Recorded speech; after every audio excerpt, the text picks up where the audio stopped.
Hey YouTube, Silver Bear back at you here. Thank you for tuning into another episode of Collections. Today it's about junk silver.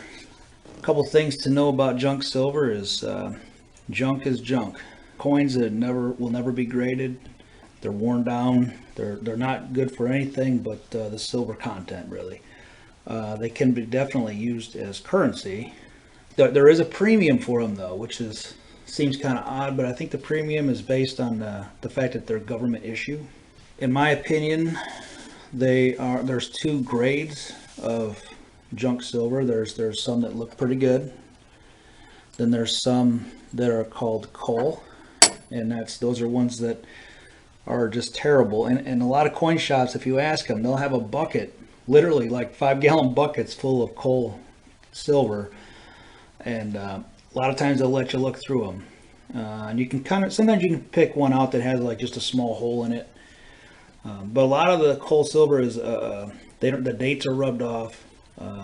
They're rubbed down on one side really bad. They have holes in them. They have pieces clipped off for whatever reason. They're so dirty they can't be cleaned, or they were in a fire. Coins don't look very good after they've been in a fire, or they've been defaced, like scratched in, or you know. So that's your basic junk. Now the older and more popular junk silver is going to have a higher premium. For instance, the Standing Liberty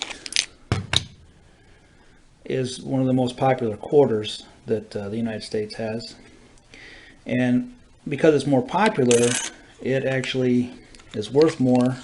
A lot of times, not always, a lot of times it's worth more than the barber.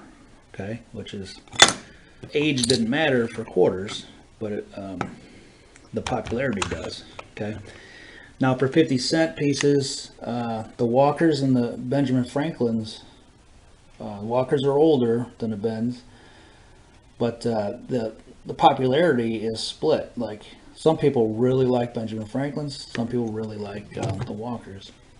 So the price tends to be about the same.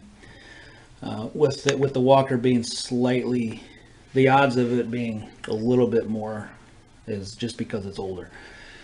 And a lot of times they are more expensive than barbers because people just don't really want the barbers. Now, having said all that, now a seated Liberty $1/2 is going to be way more than any of these, and they're not even that popular. But the age plays a big factor in that premium. For your dimes, well, you know, there's Rosies and there's Barbers and Mercuries. Then you have your dollars, your silver dollars. Now, there's only 2 years of the piece dollars. I might have this wrong, so just correct me if I am wrong. When they made the piece dollar for 1923, I think that's the year, they didn't make any other silver coins. So they just made the dollars. When you have, real quick, then there's the Morgan, which is way more popular, and it's older. These are usually a set price at the coin shops, despite the silver spot price. Now most of these are 90%, but occasionally you'll come across like 40%. And when you get into the really old stuff, the prices change. The fineness changes quite a bit. All right, so as far as tools are concerned for collecting this, a book. I use this book here, very handy. This thing it's a quick reference book, and there's the details if you wanted to pick one up. I put tabs on mine for the countries that I like to collect, but just about every country is in here. I did a review on this book before, so I'm not going to get into that. Okay, so in the book, you'll see, here's your dollar. Okay, it's 0.774 is the ASW, which if you're not familiar with that stands for actual silver weight. Here's your fineness column.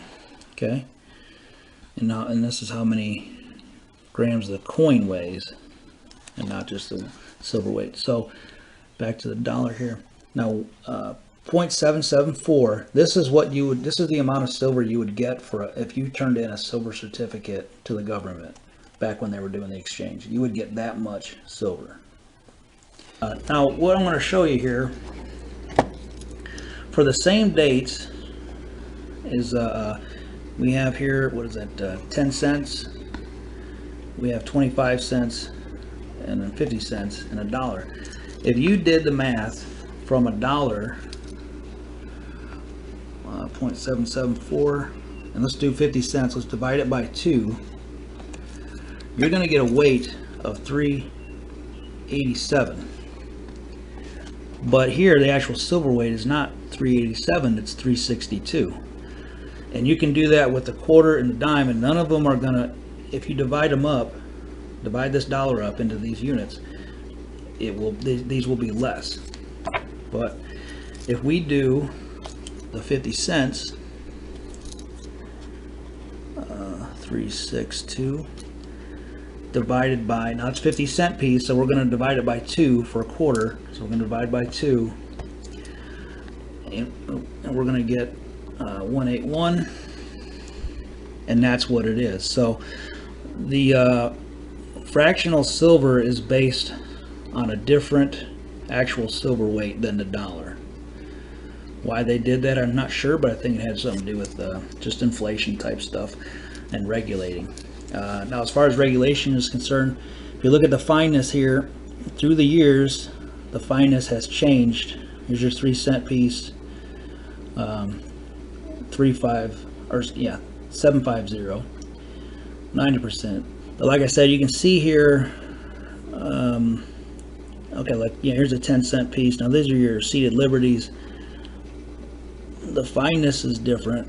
The silver weight's different. And anyway, it's a good study to get into, and then you can find out if what you're buying is really what you want.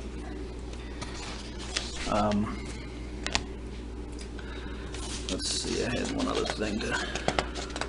Okay, your cheapest silver for stacking is going to be your cheapest one's going to be your Kennedys, your Roosevelts, and your Washington coins. Those are going to be your cheapest ones to find, because they're newer and there's a lot of them.